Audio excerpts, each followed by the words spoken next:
Thank you very much, Peter, especially for that last little niggle. I did get some feedback from some friends that that strap did appear under my face during the Q&A the other night. Unfortunately, we didn't get to see what went to air. So if I was to be outraged, it was always going to be with the benefit of hindsight. I presented in person to you in 2018 and 2019, and I did it without slides. This time around, I will go to slides. I won't call the first one up just yet, but the feedback I got from the two presentations in 2018 and 2019, and it obviously was from an academic audience, they would have loved to see me try that presentation with the slides. The reason why I didn't do it for those two presentations was I wanted to force myself to tell the story rather than drill down on the numbers. And the story was the story of quite a rapid emergence of a new diversity in Australia. We crossed a couple of thresholds. By 2018, we became a majority migrant nation again for the first time since the 1890s. Now, by majority migrant, I define it as born overseas or at least one parent that was a migrant. So this is the first time this had happened in our history as a federated nation, as the Commonwealth of Australia. The second part to that particular story was the rapid re-emergence of Melbourne as the driver of sort of economic and social change in Australia. In that decade, 2018, Melbourne added 1 million people, and its population clicked over to 5 million as the population of Australia clicked over to 25 million. Nice big round numbers when we became majority migrant again in 2018. Now, COVID did something extraordinary to my thesis. It put a very, very hard and abrupt pause on it. Whether it stopped it or whether it sent it in another direction is the purpose, is the content and the intention for this little presentation to you. I'm going to throw to the first slide now and just get you to get your heads back in the space we were before COVID and to observe Australia as the change was underway. And this is the change to our ethnic mix. In 2020, now we've got the data updated to 2020, Australia clicked over to just under 30% of the population born overseas, and we've got about 21% who are second generation with at least one migrant parent. You see those lines go all the way back to 1891. What we see in 1891 is a very Anglo-Australian settlement, colonial settlement. Of the 1/3 of the population born overseas, roughly half of that group are all from England. The European population is barely 3%, just under 3% of the total population at the time.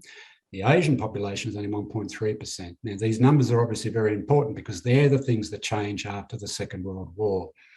Now, fast forward to 220, in a sense, what we've done is flip the table of diversity. Asian migrants from Asia are 13% of our national population at the moment. Europeans are only 4%, which is quite interesting for my parents because they are post-war migrants, and a lot of that group, that Southern European group from Italy, Greece, and the former Yugoslavia, are now clicked over to that point, unfortunately, in their life cycle, where more will be passing on than will be replaced by new arrivals. So the European number is, in terms of the migrant population, I'm not counting the kids here, the European population is pretty much weirdly back to where we were before Federation. Now, the English are only 3.8% of the population at the moment. That's the lowest figure we've ever had for the English. And it's a number, if we click through to the second slide, it's a number that creates a very, very interesting juxtaposition in terms of the detail of Australia's migration program over the last 70 or so years. Now, the point of this exercise for you, and the reason why I'm front-end loading it with you, is I need you to think about not just your international student population, but the composition of your domestic student population. We are at a number of tipping points before COVID, but COVID doesn't change the fundamentals of who is living here at the moment. So we're at that tipping point, not just in terms of your international versus domestic mix, which is obviously changing a lot over the previous decade, but we're at that other tipping point where the majority of the Australian population probably doesn't identify in that sort of old Anglo-Australian or even Anglo-Irish Australian way that we might have identified 20, 30, 40, 50 years ago. Now, the numbers, I'll just skate you through the numbers. Just keep an eye on what happened to the English from 1947 onwards. 1947, when we opened the doors again to the post-war migration boom, you can see in that number, 90% of the population are born here, and only barely 10% are born overseas, and half of all migrants are from England. That's basically what the White Australia policy achieved in those 4.5 decades of the first 4.5 decades of federation. They basically erased the diversity that was apparent in the 1890s, and they erased it in quite a dramatic way. You see the European numbers down and the Asian numbers virtually down to zero. They took a full percentage point off the Asian population because there were no new entrants to replace those who were leaving. Now, that was their starting point for reopening the doors to migration after the Second World War. And you see, if you just take your eye across from 47 to 76, you see where that extra 10 percentage points of the overseas born population came from. Most of them came from Europe, but a good portion also were 10-pound poms who came from England, because the English were able to increase their share of the overseas born population through that first wave. Not quite in the way Arthur Caldwell envisaged, because he wanted basically 8 or 9 British migrants for every 1 European migrant, for every non-English speaking migrant. But we were able to basically raise both at the same time.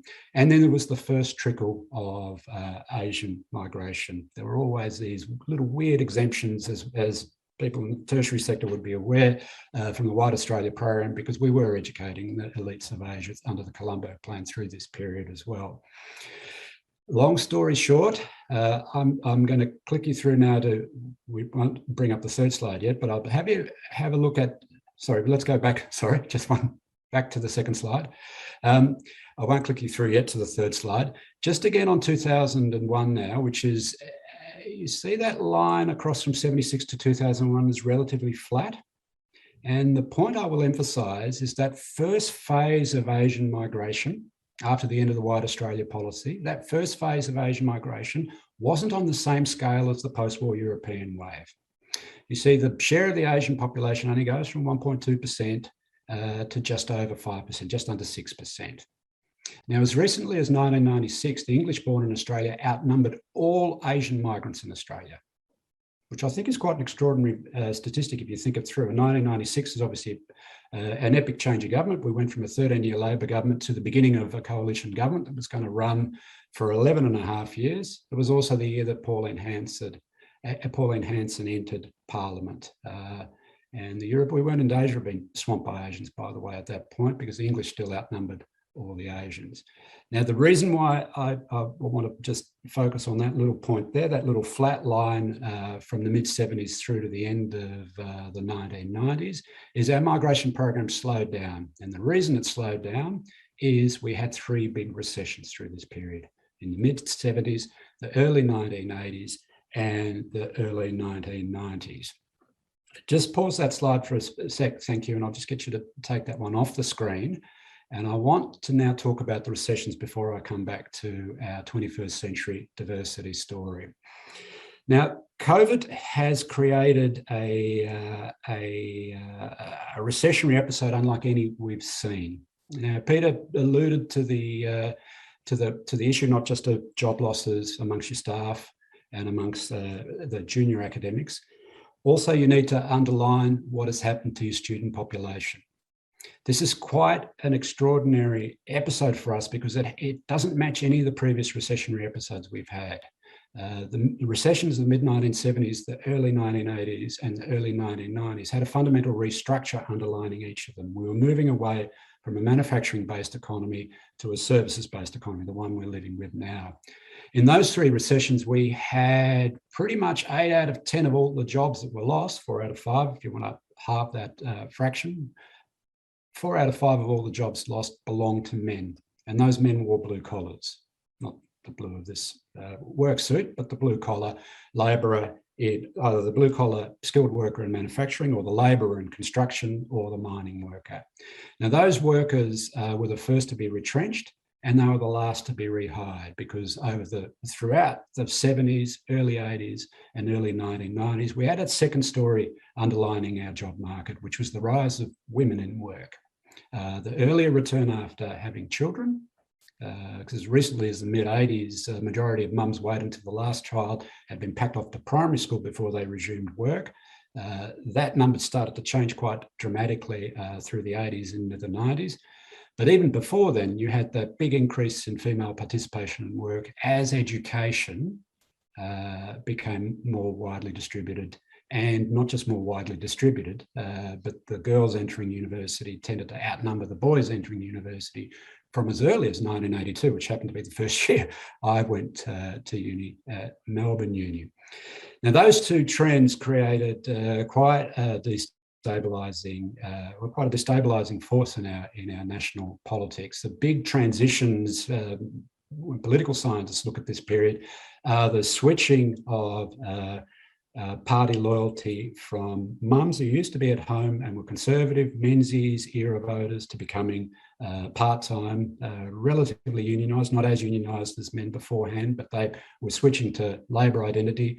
And these guys that were losing work through the 70s, early 80s and early 1990s recessions were becoming independent contractors or early retirees, and their party identity at the margin was switching from Labor to coalition. Now, that's your backstory. A lot of you are aware of this particular story. And the reason why I set it up for you is the juxtaposition of what happened last year with that first national lockdown and what's happened subsequently with the lockdowns in Victoria last year, the second lockdown in Victoria, and the lockdown again since the middle of this year in the southeast corner of Australia, Victoria, New South Wales, and the ACT. In that first lockdown, which ran essentially from March to May, we lost more jobs in that 3 months period than in each of the recessions combined from the mid-70s, early 80s and early 1990s. Pardon me while I clear my throat. We're 4 out of the 5 jobs that we lost, pardon me again, where 4 of the 5 jobs that we lost in the mid-70s, early 80s and early 1990s belong to men. Just over half the jobs that were lost in that first lockdown, were close to 900,000 people were laid off, were women, not men. And that reflected the nature of the work that was disappearing in that first lockdown. Hospitality, the arts, and unfortunately, higher education. Now, the higher education sector copped a very, very unequal share of the retrenchment burden relative to its share of the total labour force. Now, we may want to explore the reasons why in the question and answer later. Some of you might want to be clicking some questions to me now. Peter did suggest in our prep for this presentation that I operate as maybe a bit of an unguided missile. I'll try and be polite about it, but if you've got an edgy question to ask about what happened to higher education last year and this year, I'm quite prepared to answer it for you in the question and answer. Now, the reason why I'm zeroing in on that first lockdown, and I'll bring you to the second lockdown later on in the slides, the reason why I'm zeroing in on that first lockdown is a lot of your international student cohort and your increasingly diverse domestic student cohort would have been bearing the brunt of the layoffs, because a lot of the students would be doing work, part-time work in areas like hospitality. Some of them would be connected or aspiring to career in arts, and obviously some of your younger staff and your younger academics are obviously being laid off as well. So there is a big shock. There is a big shock without precedent being put on younger people and women. Now, this is something that as we sort of think about what happens as we're reopening and when we think about what 2022 looks like, this is an issue we covered a little bit in the Q&A the other night, which is just the exhaustion of the people who were laid off, and also the exhaustion, and this may be even more front of mind for your sector next year, the people who did get to keep their jobs through COVID last year and this year may well be burnt out by the time 2022 rolls around. We know in the United States, there's this thing called the Great Resignation. I'm not so sure that the same trend, and these are the quit rates amongst a lot of workers we're observing in the US, much higher quit rates than previous episodes. And there is a theory going around that people are just basically burnt out, and workers are probably through the pandemic and and also with the experience of reopening, reassessing their life priorities, reassessing their work-life balances. I think we'll have a version of that here, but I don't think the version that we're having here is going to be analogous to the American story. I think the version we're having here will be driven by what the exhaustion rate is for the groups that did get to retain their jobs through COVID last year and this year. Those emergency workers, those people in the services sector, whether they're in retail or whether they're in logistics and delivering packages to you, that group, and a lot of them are in your student population. Again, bear in mind, we're talking about your student population as much as we're talking about your staff here. They may be looking at the world with through a completely different lens next year. So I just give you those thoughts up front, because I need you to think about the human organism that is the Australian economy and society, and how it's been disrupted by COVID. Again, it sort of began with the diversity story, and this is a sense what I'm now fleshing out is going to add some value to the presentations I gave in 2018 and 2019. If I ask you to click now through to the third slide, and the heading on that third slide probably tells you a story that maybe some of you are aware of, but still should come as a surprise. Through your institutions and through the focus on the international student side of your student population, you've obviously been receiving one of the big stories of the 21st century through the Chinese cohort. Long story short, when the Chinese joined the World Trade Organization in 2001, they took the globe and a country like Australia on a completely different journey to all previous migrant journeys. Now, we're the migrants of the post-war era through the 50s and 60s, and that first Southeast Asian wave of migration from Vietnam, and then later from the Philippines and from Malaysia, and a little trickle from Indonesia as well. Those two groups, the Southern Europeans and the Southeast Asians, the previous two waves, these are 20th century waves, landed with relatively low skills. And it was through their children, their Australian-born children, present company included, although I don't claim to be one of the geniuses in my cohort, because I ended up in journalism. But it was through the children that we measured not just the integration, but the overachievement of those migrant groups. It was the second generation, and we know from the data across the second half of the 20th century, the kids, the Australian-born kids from a non-English speaking background outperformed their peers through education and then in the professional workforce. So that was your backstory. But what was unleashed from 2001 onwards was the arrival of a much larger cohort from China. And that's accidentally, it's come out as a yellow line, but it should be bright red for communist China, for Beijing.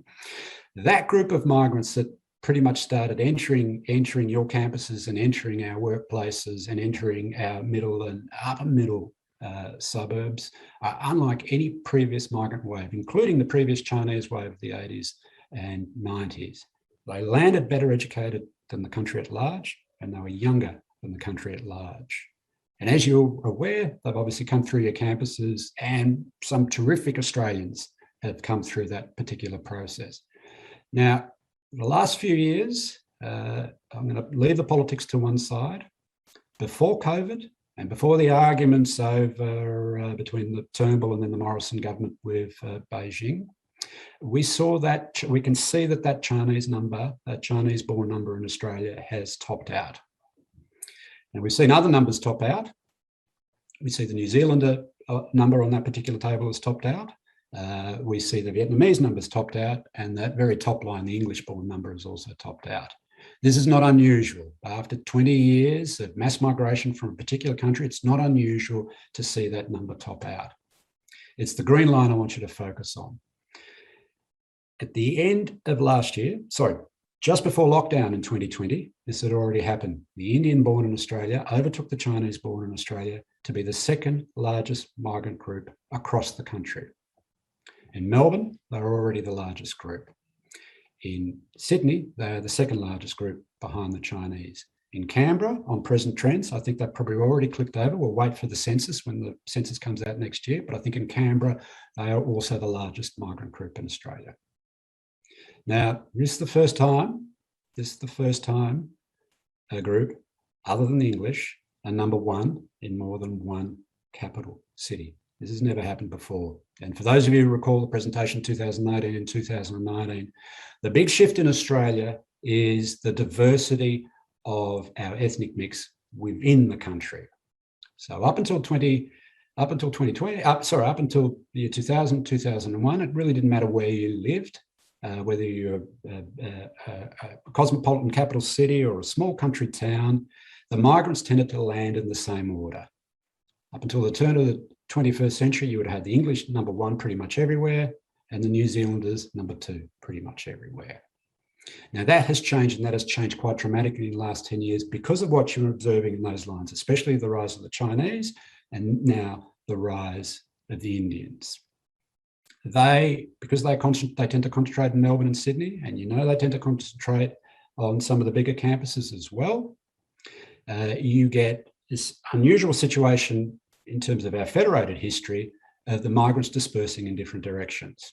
So the migrants from China and India focused and concentrated in Melbourne and Sydney. At the 2016 census, 2/3 of all Indians in Australia lived in just Melbourne or Sydney. 3/4 of all Chinese in Australia lived in just Melbourne and Sydney, and half of that entire cohort lived in just Sydney, whereas all the other groups are distributed a little more evenly. Now, the reason why, again, we're focusing on this particular point in the graph is how quickly the story has changed in the last 20 years. Now I want to think about what the next 10 years might look like. If that Chinese number is topped out, and if that Indian number continues to grow, at some point in the coming decade, we've got a massive identity shock for this country. It's a good one, but it's still a massive identity shock in terms of our culture, where the Indians outnumber the English across the board. As I said, they already outnumber them in Melbourne, and they outnumber them in Sydney, although they're second behind the Chinese, and they outnumber them in Canberra. In Brisbane, where the New Zealanders are the largest immigrant group, the Indians are advancing back quickly, that I think within the next 10 years, they'll be the number one group in Brisbane as well. Now, I'm not suggesting you divert all your attention and all your resources to grabbing as many Indian students for reopening as possible.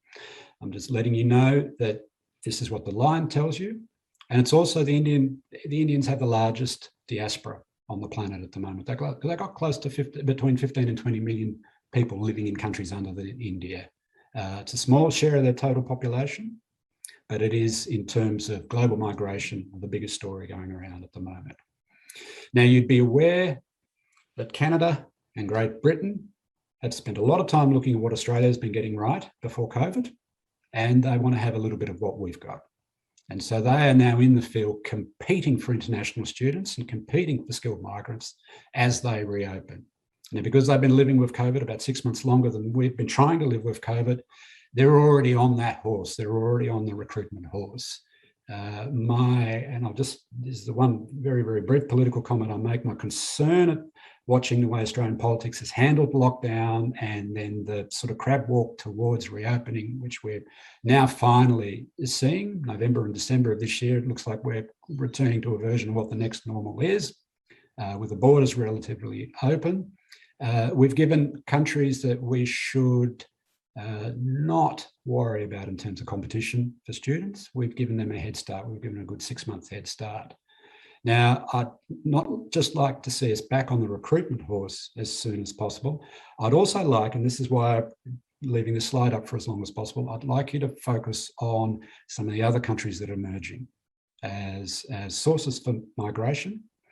And when we think about recruitment and when we think about selling the international side of our education product to the globe, that you don't try and swap one cohort for another cohort, but you try and diversify your student population.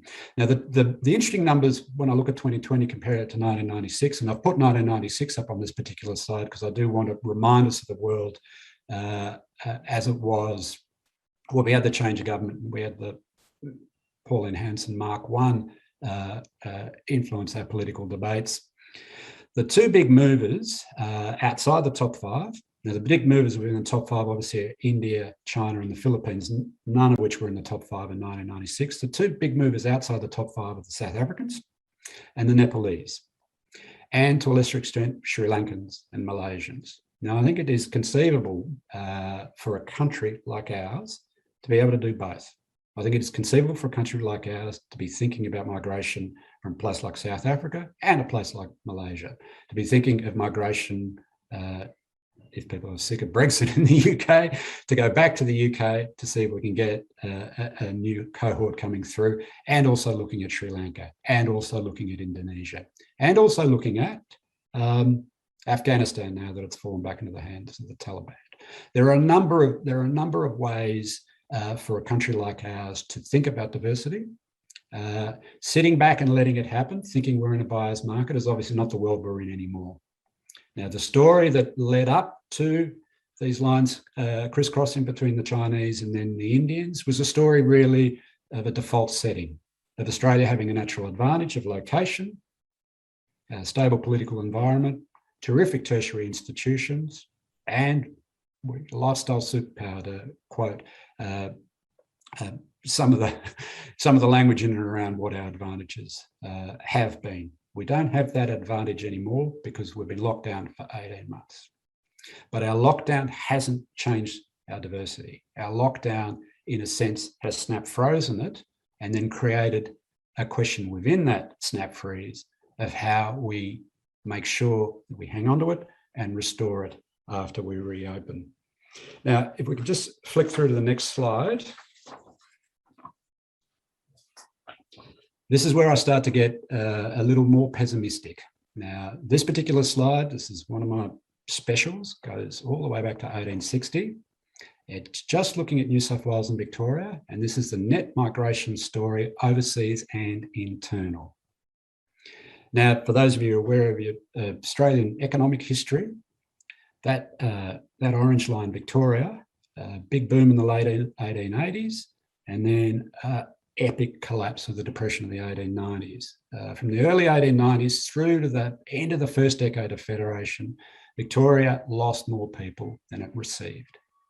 And we had that story, the change between Melbourne and Sydney in terms of population and in terms of commercial, although not yet political influence. And the New South Wales line, that blue line, tended to hold a bit better in recession or depression episodes than the Victorian line did. Now, the reason why I give you that as a bit of a backstory is that we seem to be repeating some of that history with the lockdown of 2020. You scroll forward to the very end of that graph and you see the Victorian number fall off the cliff.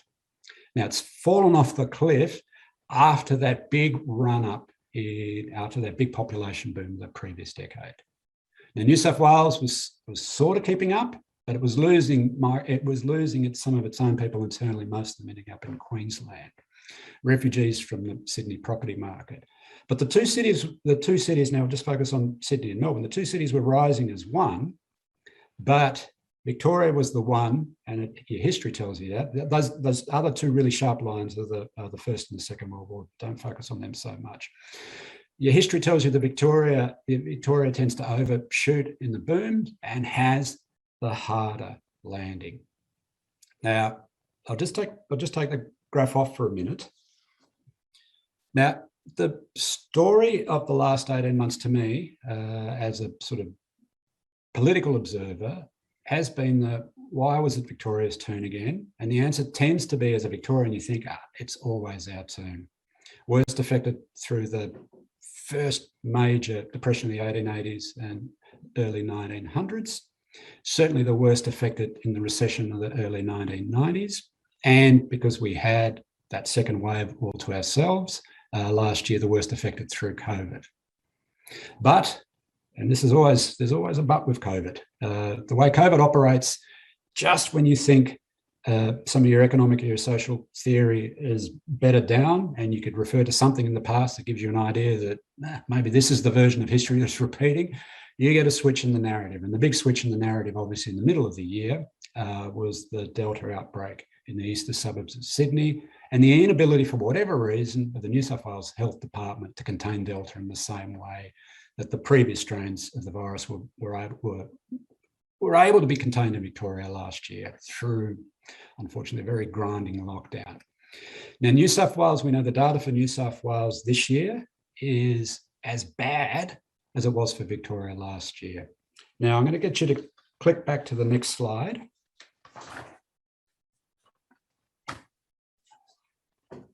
The recession which I alluded to earlier up the top, is that very, very deep blue line, first COVID, on the left-hand side. We lost just over 7% of the workforce in those 3 months. Now, we know 12 months on, earlier this year, before the Delta outbreak, all those jobs have been restored.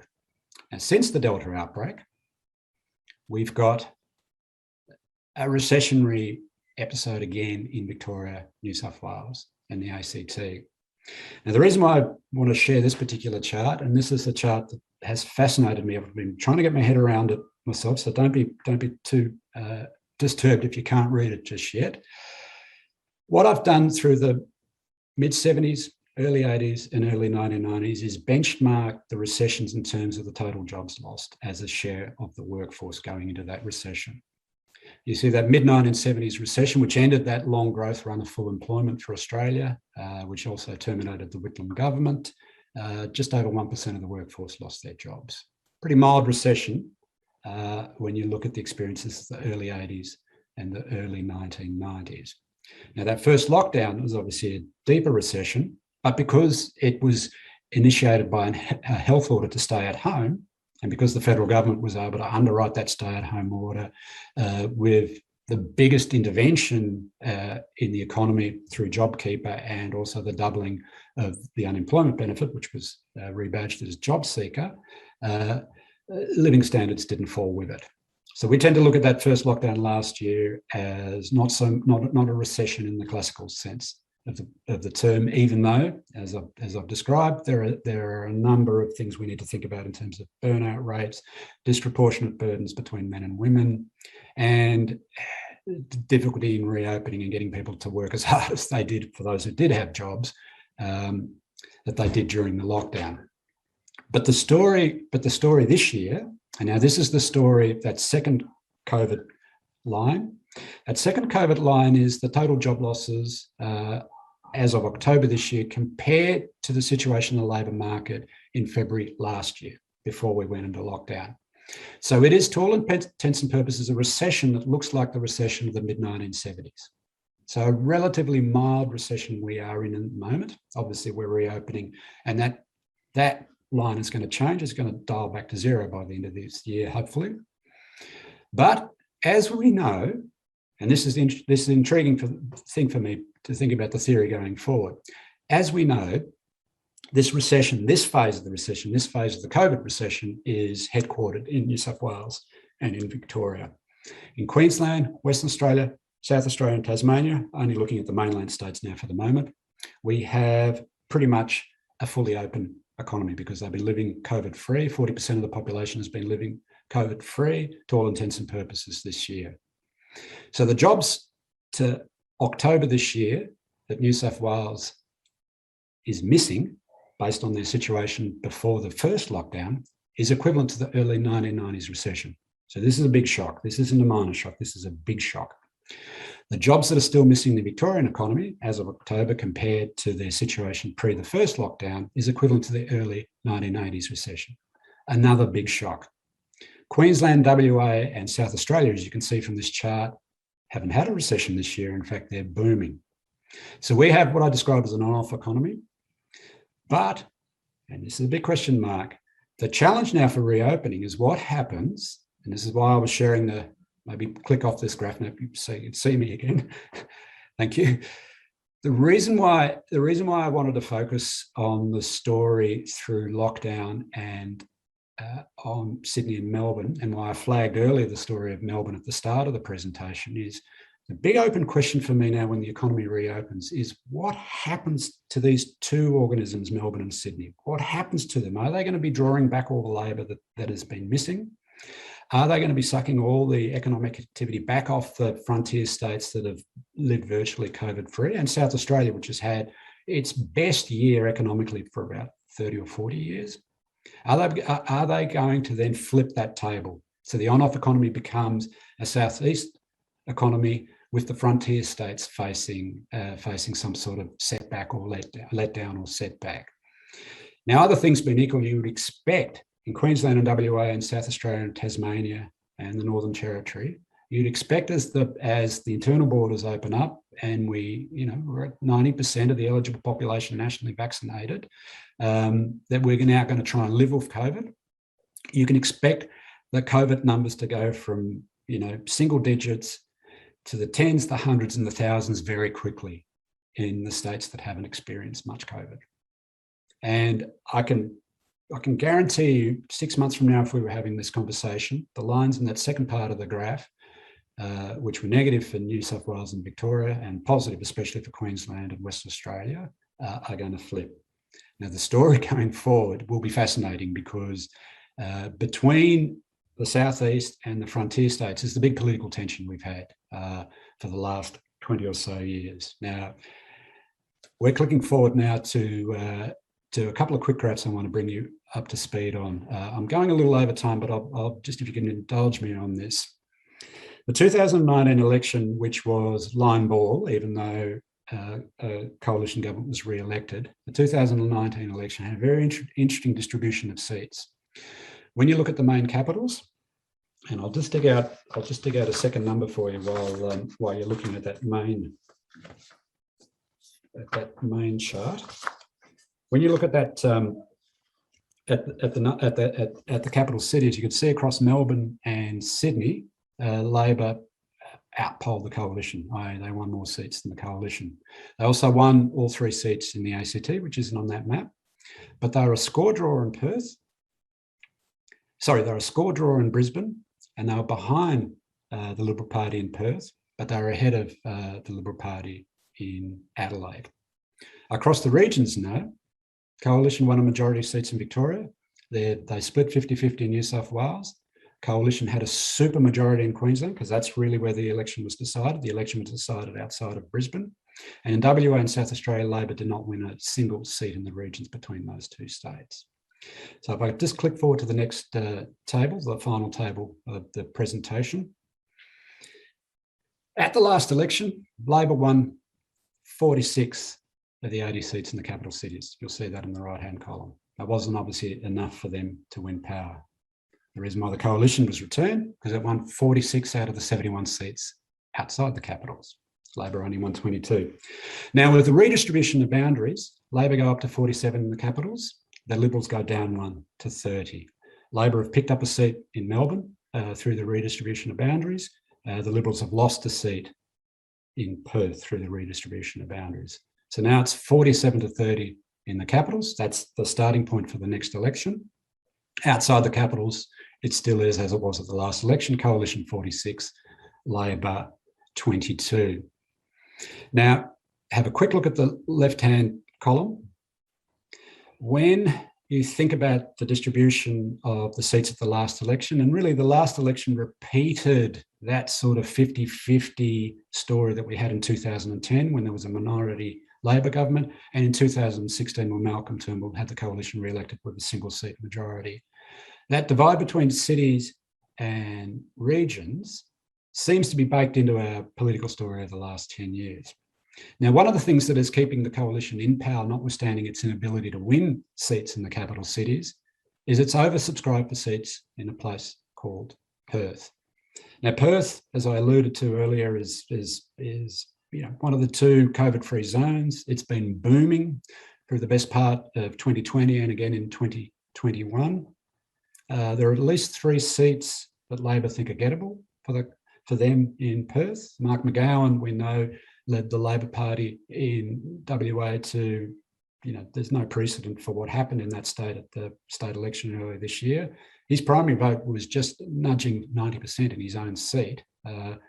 The coalition, for want of a better term, the Liberal Party will reduce to 2 seats and the National Party have 3 seats. Now, if that happens at the federal election and Perth starts to look, in terms of its distribution between Labor and Liberal as a capital city, it starts to look more like Adelaide and Melbourne, the coalition go immediately in a minority government. And then you're in a very, very tricky situation in terms of that ground campaign for the government to try and pick up a seat or 2 somewhere else in the region, say New South Wales, Labor trying to pinch an extra seat or 2 in an Adelaide or a Melbourne, or maybe even grabbing an extra in Sydney or Brisbane.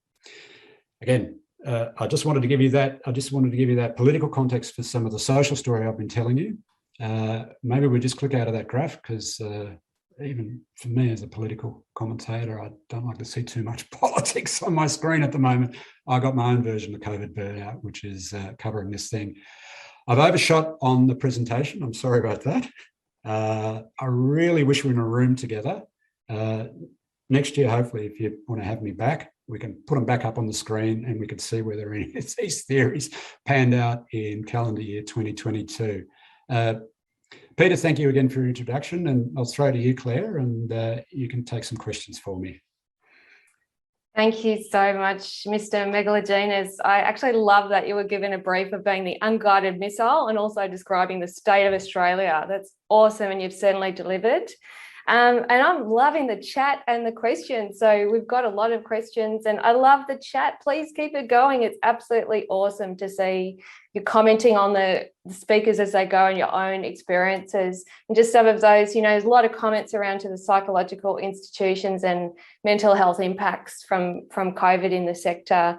And many are experiencing extreme burnout. So thanks, Grace, for that comment. And lots of comments about working from home with kids, which I can actually understand very well. So if you've got some more questions, pop them in, but we've got time. So I'm going to go to you first, Mr. Megalogenis, with a couple around this whole international student landscape. We've heard from the Minister as well. Do you think the Australian government has reacted a bit late in allowing students to come back?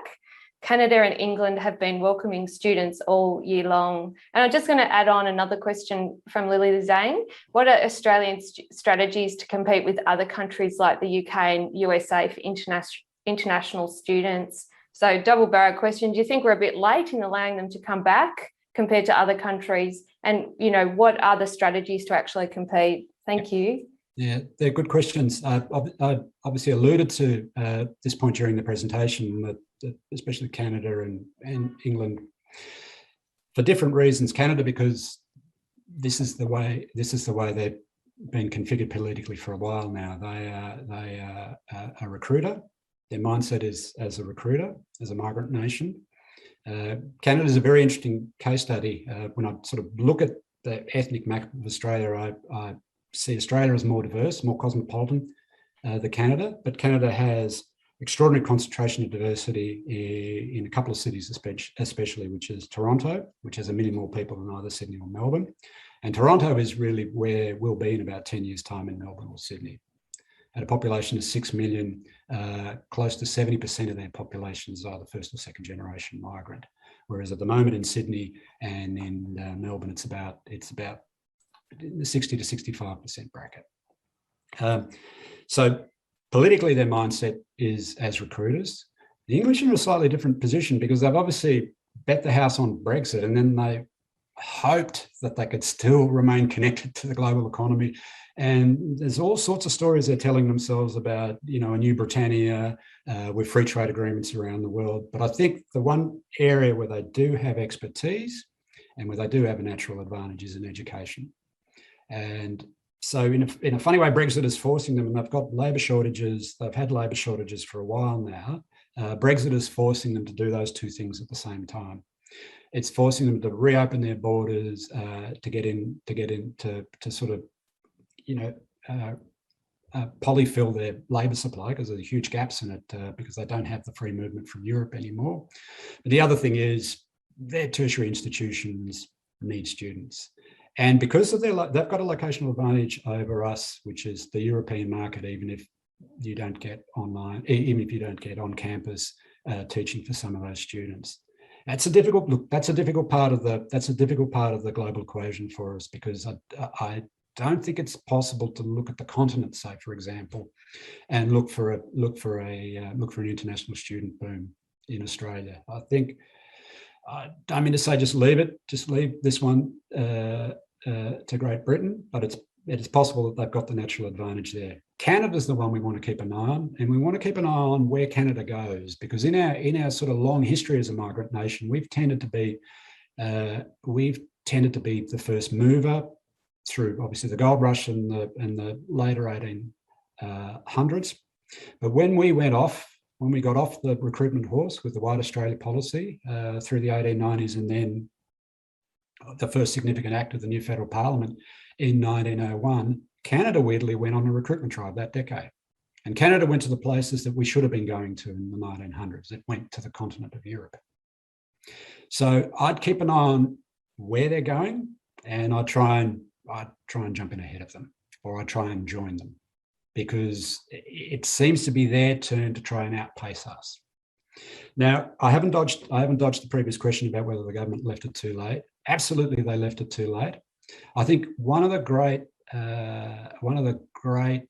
disappointments for me, observing what's happened over the last 18 months, I'll leave to one side questions, political questions about the vaccine rollout. That obviously hampered our ability to reopen the borders in the second half of this year. You get a Delta outbreak, it's very difficult without vaccines to think about opening the door at the same time. We had to get on top of that outbreak in the southeast before we could open the doors. But there was any number of reasons why we could have kept the door open even last year. If you think about quarantine and you think about all your members are landholders, significant landholders, one way or another, it would have been possible to continue to bring in international students last year and again this year,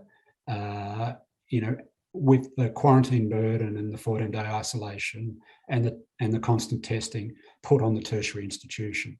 Now, why our government couldn't get its head around that possibility, that's a question for government in the end, but it's a disappointment for me, because you can't, as a country like ours, give other countries an 18-month or even a 12-month head start. Because whilst the supply of globally mobile young people, skilled young people, is not going to tap out now that we're reopening, the choices they make are going to be dramatically affected by the life experience of people in recipient countries like Australia through COVID. So if the message that goes out, the subliminal message that goes out to the globe is that we didn't prioritise international students, those that were here or those that wanted to come here, we didn't get enough people back before the borders closed. If that's the message that's out there, we've got a lot of work to do to change that. And we may, as a country, be able to say to ourselves, look, let's just put the last 18 months down to experience and get back on the recruitment horse and pretend that nothing had changed. We could then start to show that sort of welcoming side of ourselves as Australians, and the rest of the world hopefully have got their own traumas that they're dealing with at home with their particular COVID waves. And maybe we'll be able to badge the idea that was already there last year of us as a relatively safer destination, with a very, very viable health system, which has dealt with COVID still better than most countries. On the OECD chart, even though we started at the bottom of the table with vaccinations at the middle of the year, we gave a country like the United States a 6 months head start, and we're able to vaccinate many more people than the Americans could vaccinate, notwithstanding the 6 months head start we gave to the Americans. Our health system is held up.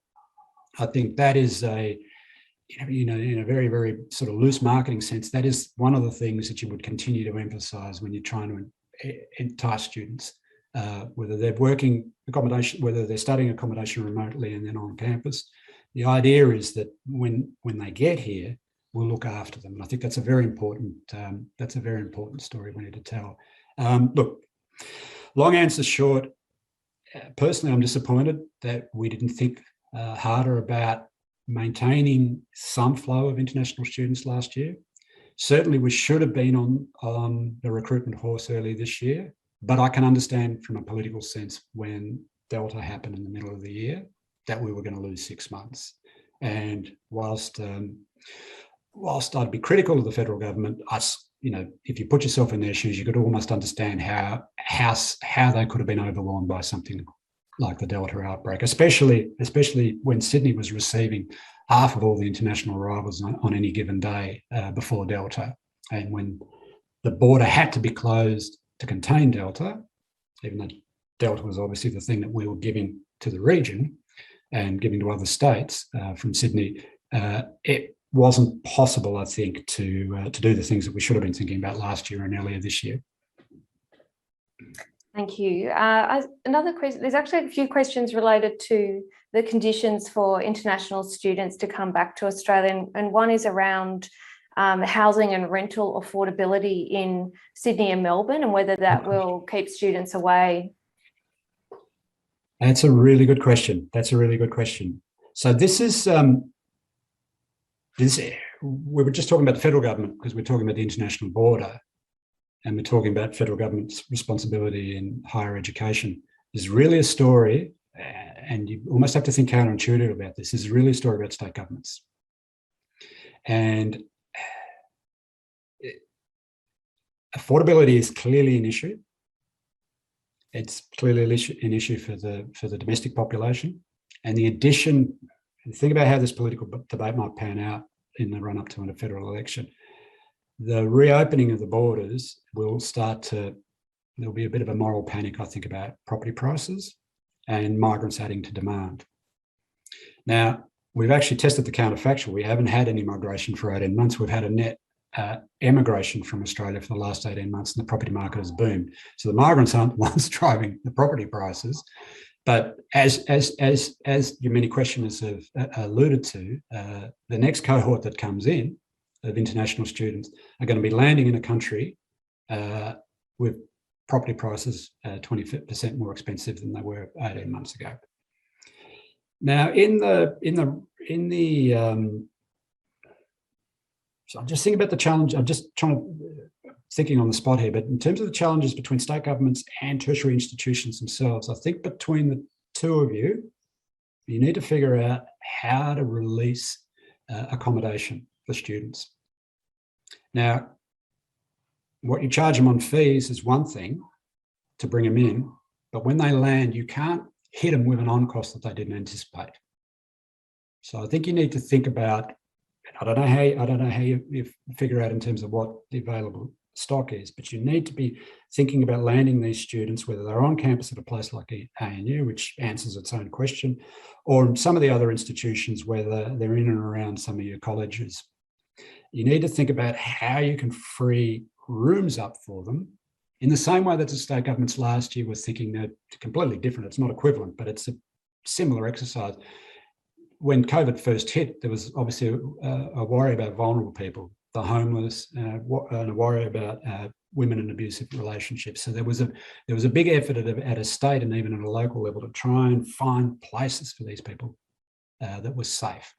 Now, for students, it's a different equation, but you need to find spaces for them that, they don't get the sticker shock after they've paid the fees to come in. So again, look, I'm thinking out aloud here because it's a difficult policy area, but please, everyone watching this, if it's your area of speciality, start spamming governments with your ideas on it, and certainly start spamming your VCs about it as well.